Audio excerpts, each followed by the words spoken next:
My name is Renee L. Carver. I'm 34 years old. If you'd asked me a week ago what my favorite sound was, I probably would have said kids laughing in the backyard. That sort of high, wild, sugar-fueled joy that makes everything feel lighter. The kind of sound that was filling my yard last Saturday afternoon when my son turned 8 and told me at least 12 times it was going to be the best birthday ever. We'd spent the morning hanging streamers and taping up crooked balloons. He'd insisted on helping, standing on a dining chair to stick blue and red ribbons to the fence, tongue poking out in concentration. "It has to look cool," he'd said. "Everyone's going to see it." "It already looks cool," I told him. "You made it." He'd blushed at that. He always does when you compliment him. He's not like the others in my family. He doesn't puff up or brag or turn it into a joke. He just absorbs it like sunlight and keeps going. By 2 o'clock, the backyard was full of life. A handful of kids from his class, a few cousins, my friend Sean, his godfather, setting up the Lego set he'd brought on the patio table, cheap paper plates, pizza boxes stacked in the corner, a sheet cake with crooked handwriting and way too much frosting. It wasn't Pinterest perfect, but it was ours. Lucas, my son, kept running back over to me, cheeks red, hair sticking up from the static of balloons, whispering, "This is awesome, Mom," before sprinting away again. When my parents finally pulled up, they did it the way they do everything, late and theatrical. Their car door shut with that heavy, deliberate sound. My mom climbed out first, smoothing down her blouse like she'd been dragged into something beneath her. My dad followed, holding a gift bag that looked like it had already lived a full life at someone else's retirement party. Creases in the sides, gold foil letters half peeling off. My brother Mark came in behind them, his wife balancing their 2 kids and a phone in one hand. None of them looked at the decorations Lucas had worked so hard on. None of them noticed the way he was practically vibrating by the gate waiting for them. "Hi, honey," my mom said vaguely, leaning in to kiss my cheek like she was arriving at a brunch. Her eyes skimmed past Lucas like he was a neighbor's kid. My dad lifted the bag. "Here," he said, and held it out to my son without bending down or smiling. "Just here." Lucas, because he has manners and because I've raised him that way despite everything, took the bag carefully with both hands. "Thank you, Grandpa," he said softly. He was standing in the middle of the yard, whole party swirling around him. Kids yelling, music humming from the Bluetooth speaker, the smell of pizza and frosting in the air. Everyone's eyes turned toward him as he peeled back the tissue paper. 2 pairs of plain gray socks. No superheroes, no patterns, no note tucked inside. Just socks, folded neatly, bland and adult and utterly unfitting for an 8-year-old boy's birthday. For a second, there was this weird, suspended moment where nobody quite processed it. Even the kids went quiet, staring like they were waiting for a punchline. My dad supplied one. "The worst gift," he announced in that booming voice he saves for opinions, "for the worst grandson." He laughed. My mom laughed. Mark laughed. His wife laughed. It wasn't a little awkward chuckle either. It was the kind of laugh adults do when they think they've nailed a joke. It took me half a heartbeat to realize nobody else was laughing. Sean's face went still. One of the other moms glanced at me with wide eyes. 2 of the girls looked down at their shoes. Lucas didn't laugh. He stood there holding those socks like they were something fragile and dangerous, eyes flicking up to his grandfather's face, searching. Looking for a hint that this was some weird kind of game. That any second someone would shout, "Just kidding," and pull out the real present. No one did. My dad took a sip from his drink, still smirking like he'd said something clever. My mom said, loud enough for me to hear, "Well, not all kids can be winners," and nudged Mark like they were in on some secret. Mark shook his head. "He's so sensitive, just like his mother," he said. They all nodded, as if that explained everything. My son's shoulders drooped almost imperceptibly. It was small, but I saw it. I feel every inch of him when he hurts. He looked down at the socks again, then carefully put them back in the bag and set it down on the patio table. He didn't say anything. He just turned around, walked past the pizzas and balloons and the Lego set, and disappeared through the back door into the house. No one followed him. No one called his name. They just went back to filling their plates and talking about gas prices and some show they were binge-watching, as if they hadn't just publicly humiliated an 8-year-old on his birthday. I sat there frozen, watching this scene I wouldn't have believed if I hadn't seen it. The edges of my vision got strangely sharp. The sound of my parents laughing, Mark's stupid quips, the scrape of forks, it all blurred into static. They didn't respect my son.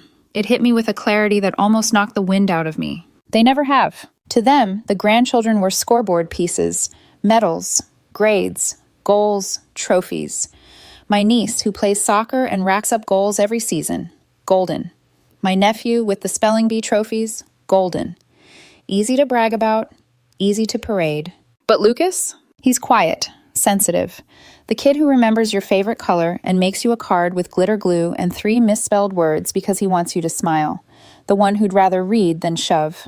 The one who apologizes when someone else bumps into him. That wasn't good enough for them. And when my father called him the worst grandson, they didn't just punch down at a child. They took a swing at me too, at how I choose to raise him, at the fact that I'd rather have a kind boy than a cruel winner, at the way I refuse to mold him into a version that makes them comfortable. I could feel something hardening inside me, a line drawing itself in ink where pencil used to be. I didn't explode. I didn't stand up and scream or throw their plates into the grass, though a small feral part of me wanted to. I waited.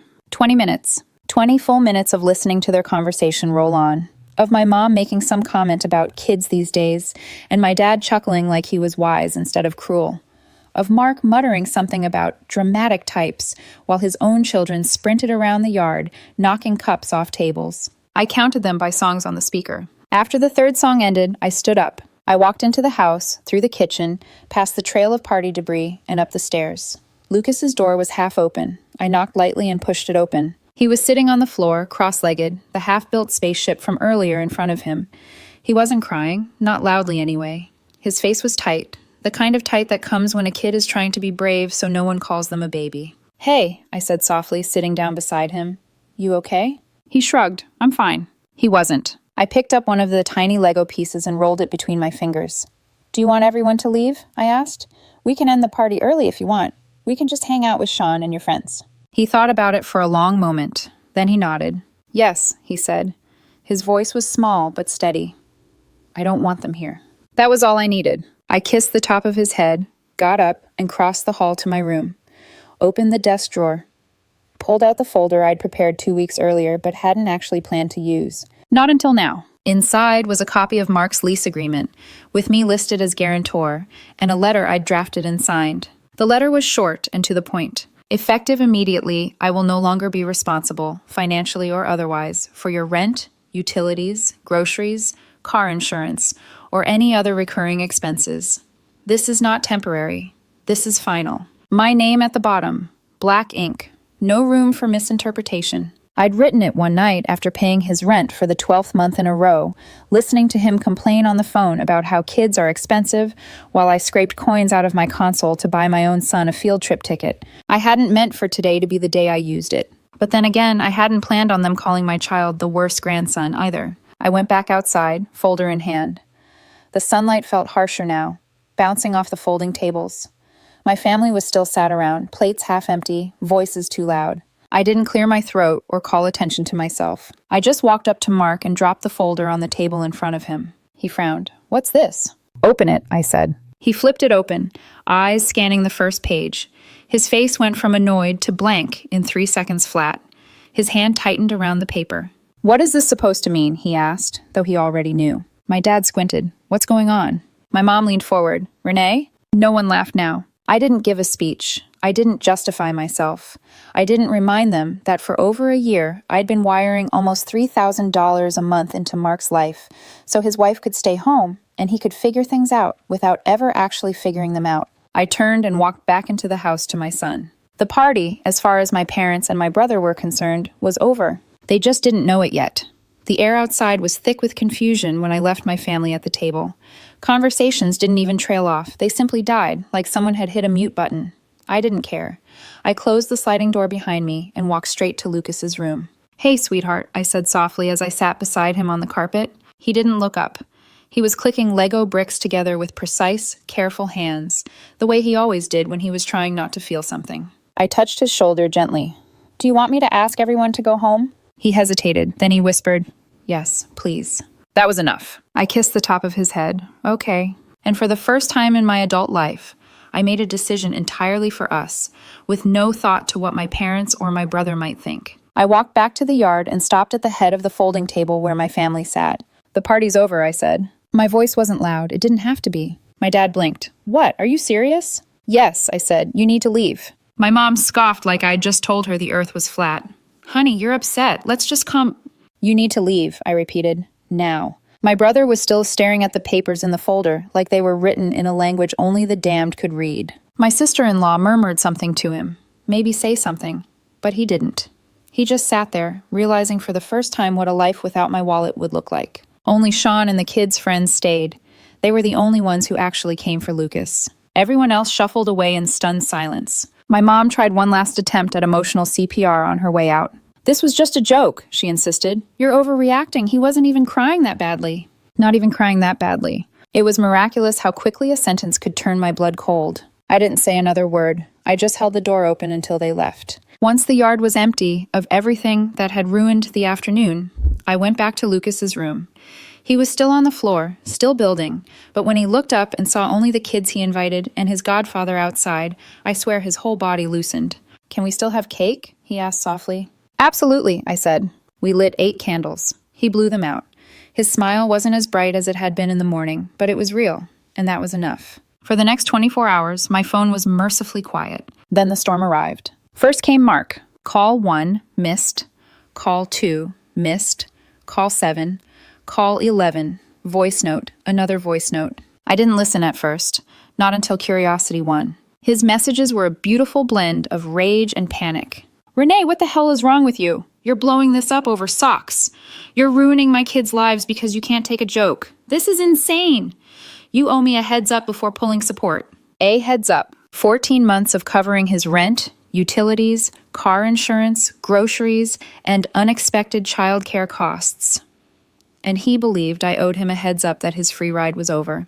No, I didn't owe him anything. I deleted all the voicemails. Then my mom tried texting. "Mom, can we talk calmly like adults?" I didn't answer. An hour later, "Mom, your son wasn't even crying that badly. You're making this into something it's not." Then a paragraph. "Mom, we didn't mean anything cruel.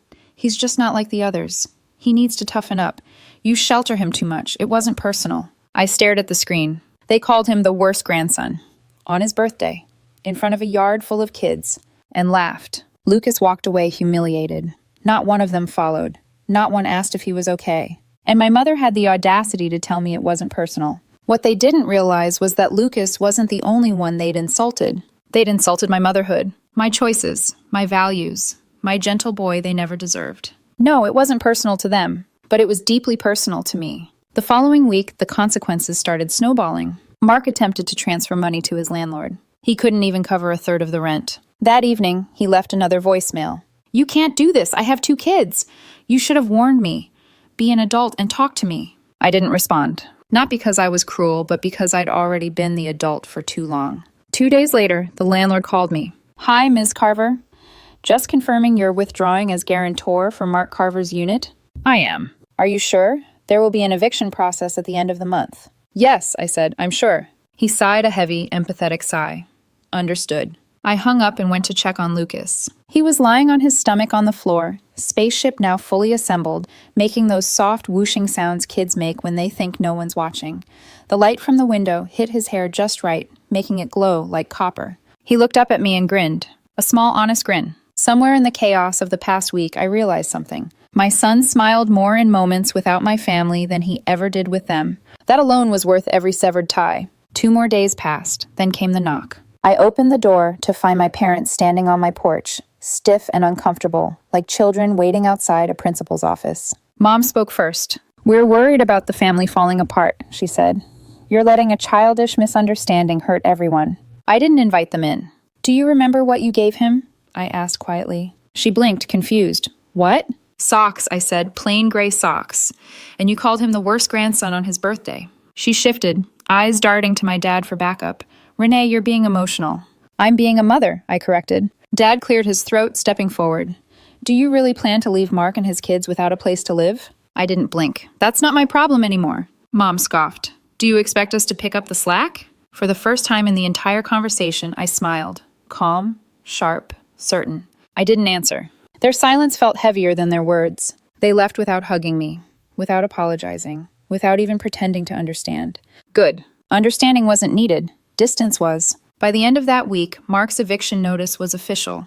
His wife texted me from a strange number. "We have nowhere to go. Can you please help just for the kids?" I didn't respond. They could go live with the best grandparents ever, the same people who mocked my son and called it humor. The same people who clapped when Lucas opened socks and pretended cruelty was comedy. Let them all stick together. They'd earned each other. And for the first time in my life, I wasn't going to save them from themselves. When Mark and his family officially got evicted, you'd think someone would have had the decency to tell me. Not because I wanted updates, God knows I didn't, but because they'd always treated me like the family's financial first responder, like I was supposed to be part of every crisis, every meltdown, every self-inflicted disaster. But this time, silence. No calls, no texts, no tearful voicemail from my mother claiming, "We can fix this if we talk like adults." I found out the same way the rest of the extended family did, through a cousin's Instagram story. A boomerang video, something stupid and glittery, with Mark in the background dragging a trash bag full of clothes up my parents' driveway. One of the kids was holding a tangled tablet charger like it was a lifeline.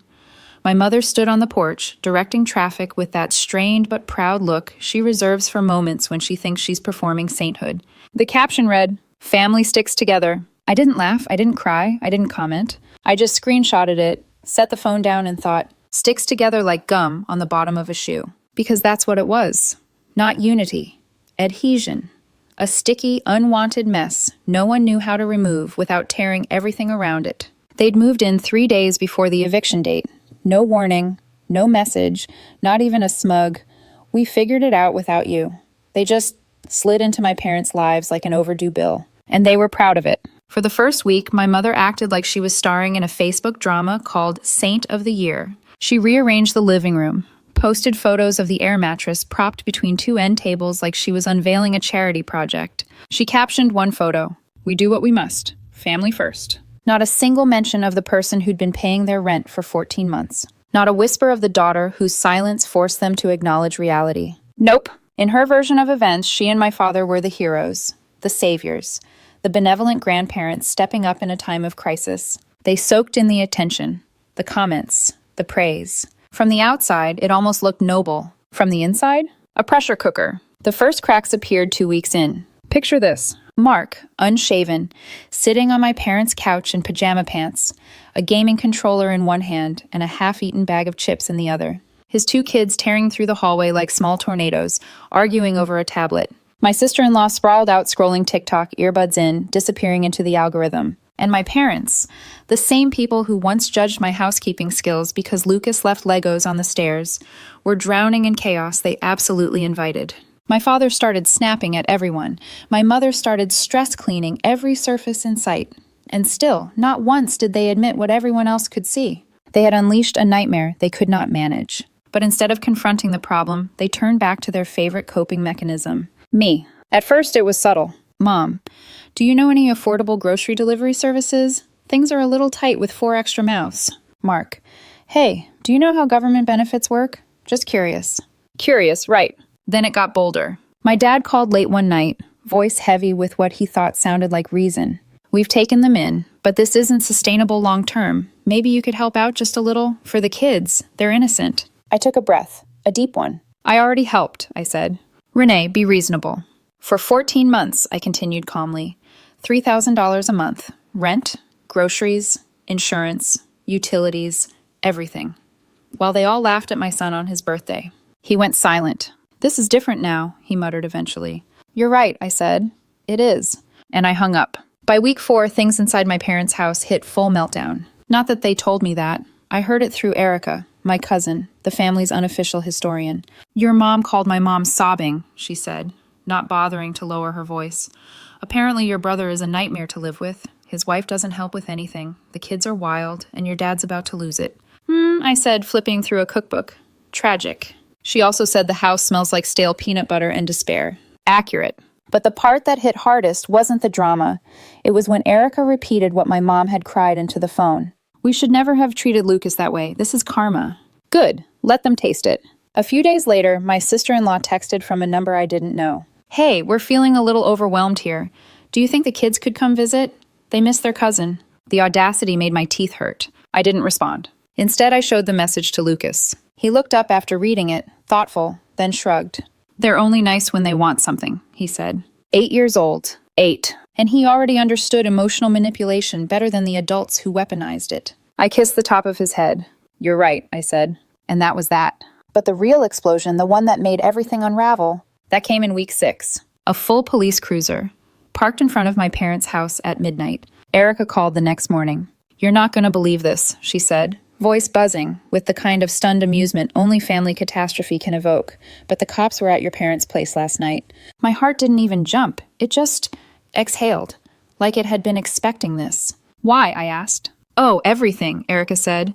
"Bills overdue, internet cut, your brother blaming his wife for not job hunting, wife blaming him, kids screaming, your dad trying to break it up, your brother screaming that you ruined the family, loud enough for the neighbor to hear." "Of course he did," I muttered. "Neighbor thought it was domestic violence," Erica added. "Police showed up, made a report, and since minors were involved..." I closed my eyes. "CPS, I guessed?" "CPS," she confirmed. "Someone made an anonymous report. They showed up this morning." Not me, not anyone on my side of the family. Just a neighbor who saw the truth. A house drowning in its own dysfunction. CPS didn't remove the kids, but they did make it clear. This living arrangement was not stable. There would be follow-ups. There would be oversight. For the first time in their lives, my parents couldn't guilt-trip their way out of consequences. For the first time in his life, my brother couldn't charm or dodge responsibility. And for the first time in my life, I wasn't the one being asked to fix it. I was watching from a distance, holding on to the quiet truth that had carried me through the chaos. I didn't set this fire. They lit every match themselves. CPS showing up at my parents' house should have been the moment everything snapped into place for them. A moment of clarity, a reckoning. Instead, it was the moment they realized their usual tricks, guilt, denial, rewriting history while looking you straight in the eye, were useless against an agency that does not care about family theatrics. And when manipulation stops working on the world, people like my parents start circling back to the one person it used to work on. Me. 2 days after Erica told me about the visit, my phone buzzed with the longest message my mother had sent in months, broken into multiple texts because she can never just write and edit. "Mom. Renee, honey. We've all had some time to reflect. We know emotions have been high. It's time to come together again as a family. We're willing to discuss reworking our arrangement." Reworking. Arrangement. As if I was a subscription service that paused unexpectedly and needed to be restarted. And then buried in paragraph 3. "If you can resume helping financially, we'd be open to discussing future inheritance matters." Inheritance. My parents had just gone through police intervention, major household dysfunction, and a CPS evaluation, and they genuinely believed I could be coaxed back into the chaos with the promise of imaginary future assets. They were offering me their house like some kind of grand prize, conveniently ignoring the fact that 1. Their house now had a police report attached. 2. CPS was checking in regularly. 3. The house smelled like peanut butter and despair. I didn't reply, which meant it was time for their next tactic. Show up uninvited. It was a Thursday morning when it happened, 10:30 a.m., sun filtering through the curtains while I cleaned cereal off the counter.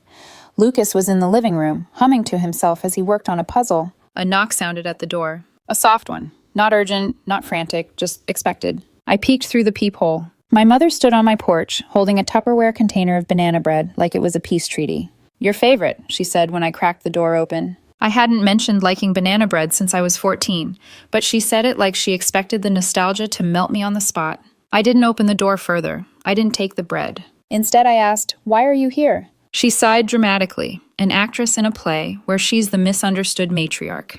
"We're in a difficult situation," she said. "Things at home have been hectic. The kids aren't adjusting well. Your brother still hasn't found work. CPS is breathing down our necks, asking questions, scheduling follow-ups." I didn't flinch. She continued, each sentence more careful than the last. "We'd like to revisit the possibility of you helping out again." Helping out. That phrase. Like I'd been spending 14 months wiring nearly $3,000 a month to Mark's household because I wanted to be generous. Like it wasn't survival money that should have gone to my son. Like I had been helping instead of single-handedly keeping an entire family afloat while they laughed at us. Then she said the line that nearly made me choke. "We talked it over, and if you help again, we'd be comfortable giving you partial control over some future family assets, the house or investments." Investments, plural. The house with the CPS file, the retirement fund my father borrowed against twice, the investments they always bragged about but never showed anyone. I looked at her and finally felt it. Not anger, not pain, but amusement. "You're offering me fake inheritance money," I said, "so I'll support the people who mocked my son and ruined his birthday?" "It's not about money, Renee," she snapped. "It's about keeping the family together." "Which part?" I asked. The part where you insulted my child? The part where you called him sensitive? Or the part where you all laughed when he left in tears? Her face tightened. I didn't come here to fight. Then why are you here? I asked softly. She hesitated. The weight of the question pressed hard against her pride. To ask for help, she said finally. For the kids. They're innocent. I nodded. Yes, I said, they are. She blinked, hopeful for half a second. And that, I continued, is exactly why I'm not helping. Her face fell. How is that helping them? Because if I step in again, I said, nothing will change. Your household stays chaotic. Mark stays unemployed. His wife stays detached. You stay overwhelmed. And those kids grow up thinking dysfunction is normal and consequences don't exist. She opened her mouth, closed it, drew in a trembling breath. Renee, please. I shook my head gently. No, I said. Figure it out yourselves, or keep waiting for a miracle that's not coming. Then I shut the door. She didn't knock again. That night, Dad called. He never calls. He hates the phone. If he's calling, it's serious. When I picked up, he didn't yell. He didn't guilt trip. He didn't sigh theatrically like my mom did. He just said quietly, "We need your help." Silence hung there between us, crackling like old wires. He took a shaky breath. We didn't realize how much you'd been doing, he said. Not until it stopped. We thought Mark just needed time, but he's not stepping up. And his wife, she's not coping. The kids are out of control. The house. He broke off, voice tight. It's a disaster, Renee. He rarely sounded defeated. It was almost unsettling. And then, in a voice so quiet I almost didn't hear it. We were wrong about Lucas. My heart stuttered. Dad swallowed audibly. We thought teasing him was harmless. We thought it would make him stronger. But we see now it hurt him. We see that now. I closed my eyes. Finally, the truth. But not nearly enough. Renee, he said softly, please. Just until we get back on our feet. I didn't raise my voice. I didn't erupt. I just said, I think you should ask your favorite grandson. And I hung up. The next morning, a plain white envelope appeared in our mailbox. No return address. Just Lucas's name in my mother's loopy cursive. Inside was a small handwritten note. We're sorry we hurt your feelings. We miss you. Hope you forgive us someday. Lucas read it once, shrugged, used the card as a bookmark. He didn't ask what it meant. He didn't want to talk about it. He didn't carry it with him the rest of the day the way he used to. He'd already let them go. And honestly, so had I. 3 months. That's how long it's been since I shut the door, literally and figuratively, on the people who spent years expecting me to save them from themselves. 3 months without late-night calls demanding money. 3 months without Mark's just until payday lies. 3 months without my parents telling me Lucas was too sensitive, too sheltered, or not like the others. 3 months without being anyone's emergency exit. 3 quiet, steady, peaceful months. And peace, when you've lived without it long enough, feels suspicious at first. Then it starts to feel earned. Then it starts to feel normal. The first thing I noticed was how much money I actually had. It sounds ridiculous, but when you spend years in a constant state of financial triage, rent for your brother, groceries for his kids, insurance for their cars, birthday gifts you resent paying for but do anyway, you stop noticing your own needs. You stop seeing yourself. The first month that $2,900 didn't disappear into Mark's rent, I took Lucas to buy a bike. Not a fancy one. Just one with flame decals on the sides and chunky black tires he'd always stop to look at when we passed the sporting goods store. He rode it for 2 weeks straight, sometimes in circles in the driveway until he got dizzy and fell into the lawn laughing so hard his stomach hurt. That sound, pure, unfiltered laughter, was worth more than every payment I ever made for my brother. Not long after that, I opened a new bank account. I called it the Fun Fund. Every time I didn't bail Mark out, I put a little money in that account. Every time I didn't cover groceries for my parents, I added more. Every time I said no to a guilt-laced request disguised as family loyalty, I made a transfer. It added up fast. The second month, during dinner, chicken nuggets for Lucas, leftover pasta for me. I looked at him and said casually, "You want to go to Disneyland?" His fork dropped on the plate, just fell right out of his hand. His eyes went wide, then wider, like I had told him we were moving to the moon. "Are you serious?" he whispered. "Yeah, buddy," I said. "Just the two of us." He launched across the table and hugged me so hard, I almost toppled off the chair. We went the next weekend. Not a fancy trip. I booked a cheap hotel a mile from the park, packed snacks so we wouldn't spend $50 on popcorn, made a spreadsheet to keep it affordable because old habits die hard. But none of that mattered. Lucas hugged Spider-Man, ate 3 churros, went on the Star Wars ride twice, fell asleep on my shoulder during the fireworks, sticky with sunscreen and joy. It was the first time in years I cried from happiness, and the first time I realized how much life we had missed because I was too busy supporting adults who refused to support themselves. Meanwhile, my parents' house was imploding. I didn't speak to them, but Erica, my cousin, unofficial family reporter, filled me in with the kind of fascinated horror usually reserved for soap operas. Mark still hadn't applied for a job. His wife barely spoke to anyone. The kids tore through the house like tiny hurricanes. My mother developed stress shingles. My father moved to the basement for quiet, which was laughable in a house with 4 extra bodies and 2 screaming children. At some point, they tried to apply for government assistance, but because Mark refused to cooperate with CPS and kept missing appointments, the application stalled.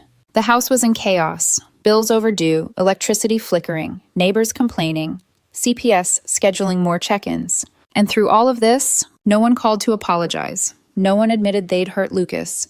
No one acknowledged what they'd done at the party. But they all agreed on one thing. It was somehow still my fault. Then my aunt called. "You know," she said cautiously, "now that everyone's learned their lesson, maybe it's time to revisit the arrangement." I laughed. Actually laughed. "My son learned his lesson too," I said, "that not everyone who shares your blood deserves a place at your table." She didn't call again. About a month later, something arrived in the mail. A plain white envelope. No return address. Just Lucas's name in my mother's looping cursive. Inside was a single $5 bill and a hand-drawn heart. That was it. Lucas looked at it for a moment, confused. "Can I buy a candy bar with this?" he asked. "You can buy 5, I said. He slipped the $5 into his pocket and went back to playing Minecraft, utterly uninterested in the emotional undertones adults wrap around everything. He didn't ask why she sent it. He didn't ask if he should reply. He didn't even keep the card. He didn't need closure from people who didn't value him. He already had peace. Our life changed in ways I didn't expect. Lucas started wanting to go to the park more. We visited the beach twice, took a road trip up the coast, ate way too much ice cream, started a nightly ritual called Rose and Thorn, where he tells me the best part of his day and the hardest part. His roses started growing, his thorns started shrinking. Last week, he asked if he could learn piano. I bought a secondhand keyboard off Facebook Marketplace and signed him up for lessons. He practices every morning before school. Soft, uneven notes drifting through the house like proof that our world is healing. And my phone? Quiet. Not ominously quiet, not guilt silence quiet. Peaceful quiet. A silence that doesn't mean someone is waiting for me to fail them. A silence that means no one is draining me dry. My parents tried to control everything. The narrative, the drama, the finances. But in the end, they lost the only thing they never thought they would lose. Access. To me. To my son. To the bank of emotional and financial labor they had treated like an entitlement. And the best part? They did it to themselves.